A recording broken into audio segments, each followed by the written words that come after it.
என் பொண்ணு மட்டுமா இந்த வீட்டை வாங்கணும்னு ஆசைப்பட்டா? ஏன் மாப்பிள்ளையும் தான் ஆசைப்பட்டாரு. அத்தை, உங்களுக்கு அவ்வளவுதான் மரியாதை. கோயில் மாதிரி இருந்த வீட்டை நடுத்தெருவுக்கு கொண்டு வந்ததும் இல்லாம, தப்பு பண்ணிட்டோமேனு கொஞ்சம் கூட குற்ற உணர்ச்சி இல்லாம பேச்சு வேற பேசுறீங்களா? நீங்களா ஒரு பெரிய மனுஷியா? மாமா வேண்டாம், எல்லாமே யோசிச்சு பாக்குறதுக்குள்ள நடந்து முடிஞ்சிருச்சு. முடிஞ்சத பத்தி பேசி இன்னும் என்ன நடக்க போகுது? ஒவ்வொரு தடவையும் நம்ம கண்ணு முன்னாடியே தடங்கள் வந்துச்சு. நம்மள எச்சரிச்சோம், நாம தான் அத பத்தி யோசிக்காமலே ஏமாந்துட்டோம்.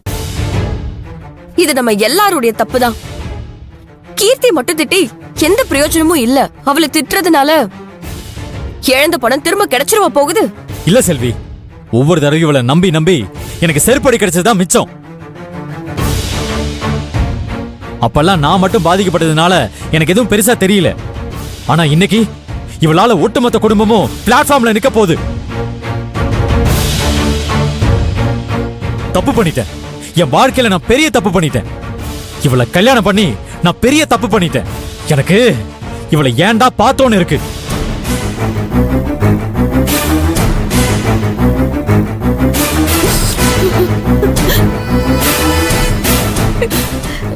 கீர்த்தி, கீர்த்தி, ஐயோ கீர்த்தி நில்லுமா. ஐயோ நில்லு கீர்த்தி, ஏ நில்லு கீர்த்தி. கீர்த்தி ஏய் ஏ கீர்த்தி, கதவை தரடி. கீர்த்தி கதவை தர, சொன்னா கேளு. கதவை தர கீர்த்தி. கீர்த்தி ஐயோ, ஏடா கூடமா ஏதாவது பண்ணிடாதரி. யாராவது வந்து காப்பாத்துங்களேன். கீர்த்தி, கீர்த்தி கதவை தர கீர்த்தி. செல்வி போகாத. அவ அவ்வளவு சீக்கிரத்தெல்லாம் சாக மாட்டா. நம்ம எல்லாரையும் கொன்னு புதைச்சிட்டு தான் அவ சாவா. எல்லாம் நாடகம். கதவை தரடி. இவங்க எல்லாம் சொல்றாங்கன்னு நீ தான் தப்பான முடிவு எடுத்துறாத. ஐயோ கதவை தர கீர்த்தி. வாயு வயிறுமா இருக்கிறவ ஏதாவது பண்ணிடாதரி. வெளியே வாடி. ஐயோ கீர்த்தி வெளில வாடி. கீர்த்தி கதவை தர கீர்த்தி. ஐயோ என் பொண்ணு ஏதோ பண்ணிக்குவாளோன்னு பயமா இருக்கு. ஐயோ என் பொண்ணை காப்பாத்த யாரும் வர மாட்டீங்களா? ஐயோ அட பாவிங்களா. கீர்த்தி ஐயோ அம்மா கெஞ்சி கேக்குறமா, கதவை தர கீர்த்தி, கதவை தரமா. மாப்பிள நீங்க வாங்க மாப்பிள, ஏதாவது பண்ணிக்க போறா மாப்பிள. ஐயோ நான் என்ன பண்ணுவேன்? என் கீர்த்தி கதவை தரடி.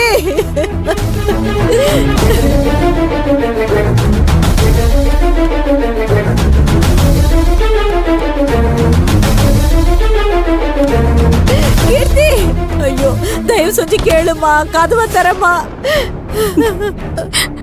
ஏய் ஏன்டி இப்படிலாம் பண்ற? ஐயோ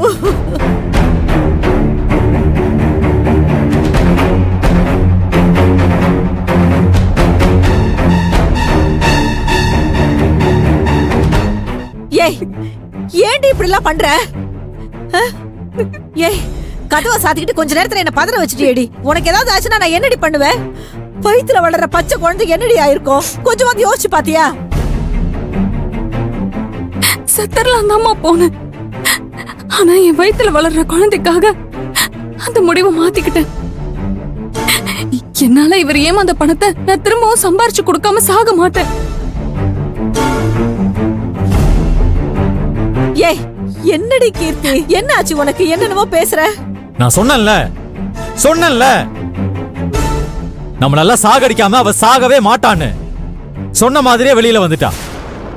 இவன் மூஞ்சில முடிச்சாலே பாவம்.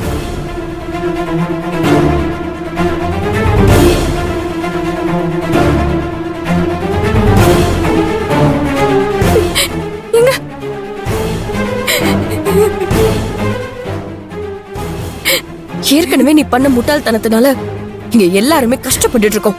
திருப்பி திருப்பி பைத்தியக்காரத்தனமா பண்ணிக்கிட்டு இருக்காத. அவ்வளவுதான் சொல்லிட்டேன்.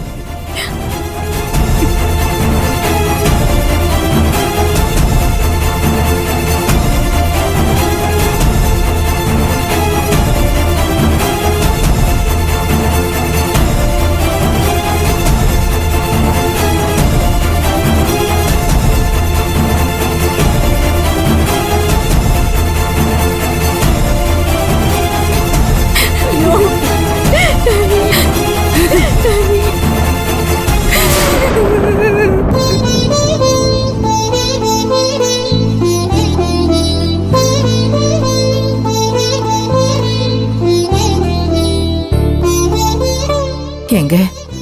இந்த வீட்டுல தாங்க நம்ம புது வாழ்க்கைய ஆரம்பிச்சோம். இந்த வீட்டுக்கு வந்ததுக்கு அப்புறமா தான் நம்ம குடும்பத்துக்குன்னு ஒரு அடையாளமே கிடைச்சது. அப்படி ஆணி வேற இருந்த இந்த வீட்டோட டாக்குமெண்ட் எந்த நேரத்துல பேங்க்ல அடமானத்துக்கு கொடுத்தோமோ அப்பவே நமக்கு கெட்ட நேரம் ஆரம்பிச்சிடுச்சு. ஏன் தான் அந்த ஆண்டவன் நம்ம இப்படி சோதிக்கிறான்னு தான் தெரியல. எனக்கு தான் மளிகை கடை வைக்க குடுப்பனே இல்லாம போச்சு. தம்பியாவது சொந்த வீடு வாங்கி சொத்து சேர்த்து சந்தோஷமா இருக்கட்டும்னு நினைச்சுதான் எல்லாத்தையும் நான் பெருந்தன்மையா விட்டு கொடுத்தேன். ஆனா இப்ப முதலுக்கே மோசமான மாதிரி நாம இருக்கிற வீட்டுக்கே இப்படி ஒரு நிலைமை வரும் நான் கொஞ்சம் கூட நினைச்சு பார்க்கல. உப்பு தின்னவன் தண்ணி குடிச்சுதான் ஆகணும் கற்பகம். நம்ம பண்ண தப்ப நாம் அனுபவிச்சுதான் ஆகணும். இந்த வீட்டு மருமகளால மொத்த குடும்பமும் தெருவுக்கு வரணும்னு இருந்திருக்கு. அதை யாரால என்ன பண்ண முடியும்? காலம் போன காலத்துல ஆண்டவன் விட்ட வழின்னு எல்லாத்தையும் ஏத்துக்கிட்டு போக வேண்டியதான்.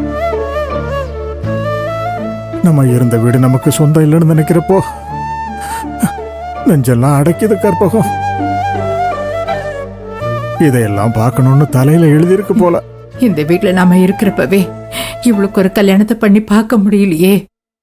இனிமே நம்ம பொண்ணை எப்படி கரை சேர்க்க போறேன்னு தெரியலங்க. அம்மா, அழாதம்மா. அம்மா, கவலைப்படாதீங்கம்மா. என் கல்யாணத்தை பத்தி இப்ப ஏன் கவலைப்படுறீங்க? நான் படிச்சு நல்ல வேலைக்கு போய் கை நிறைய சம்பாதிச்சு கடன் எல்லாம் அடைப்பேம்மா. உங்க 2 பேருக்கும் தனியா வீடு வாங்கி கொடுத்துட்டு அதுக்கப்புறம் தான் நான் கல்யாணம் பண்ணிப்பேன். கவலைப்படாதீங்கம்மா. என் பிள்ளைங்க ஒவ்வொருத்தரும் கஷ்டப்பட்டு உருவாக்குன இந்த வீட்டு இப்படி அம்போன்னு ஒரு கையில் தலையெழுத்தையும் மாத்திட்டாலேங்க அந்த கீர்த்தி. கால சுத்தன பாம்பாட்டம் எல்லாத்தையும் கெடுத்து குட்டி சுவராக்கிட்டாளே.